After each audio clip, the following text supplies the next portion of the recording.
പടം ഷൂട്ട് ചെയ്യുന്നത് നല്ല എക്സ്പീരിയൻസ് ആയിരുന്നു. ഒരു 20 days ആണ് നമ്മൾ ചെന്നൈയിൽ ഷൂട്ട് ചെയ്തത്. ആൻഡ് അത് കഴിഞ്ഞ് ഐ ഹാഡ് എൻ ഐഡിയ എന്താവും എന്നുള്ളത്. But yeah I am really enjoying. നല്ല എക്സ്പീരിയൻസ് ആയിരുന്നു ഇൻ ഇറ്റ് സെൽഫ്.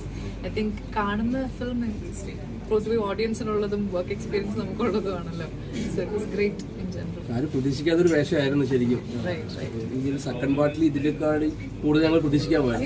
എനിക്ക് അതിനെക്കുറിച്ചൊന്നും, കാരണം you know what happen to the character. So let's see.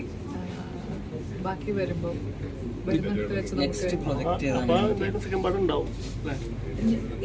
അങ്ങനെ ഞാൻ പറഞ്ഞില്ല. നെക്സ്റ്റ് പ്രോജക്റ്റ് എനിക്കൊരു 3 തമിഴ് ലൈനപ്സ് ഉണ്ട്.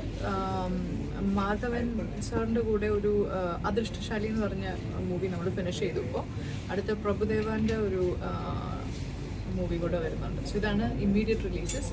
പിന്നെ ഒരെണ്ണം ഇപ്പം ബിഗിനിങ്, അടുത്തത് തുടങ്ങാൻ പോകുന്നത്. ഈ വിജയ് സാറിന്റെ കൂടെ അഭിനയിക്കുമ്പോൾ എങ്ങനെയായിരുന്നു എക്സ്പീരിയൻസ്? നമ്മളൊരു ഫാൻ ഗേളെന്ന് ആദ്യം ഷൂട്ട് ചെയ്യുന്നത് സോങ്ങാണ്. ഉറപ്പായിട്ടും പേടിയുണ്ടായിരുന്നു. ആദ്യം ഐ വാസ് ഹോപ്പിങ് അയ്യോ എല്ലാം നന്നായി പോണേ, കുഴപ്പമൊന്നും ഉണ്ടാവില്ലേ, അവർക്ക് ബുദ്ധിമുട്ടുണ്ടാക്കില്ലേ എന്നായിരുന്നു ആദ്യത്തെ ചിന്ത. അത് കഴിഞ്ഞപ്പോൾ കുറച്ച് ഈസിയായി. അദ്ദേഹം വളരെ ക്വയറ്റ് ആൻഡ് നമ്മളെ വളരെ ഓക്കെ. അത് എൻ്റെ സെറ്റ് തന്നെ ഭയങ്കര നല്ല സെറ്റായിരുന്നു.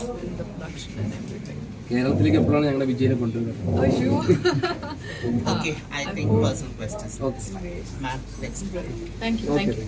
Thank you.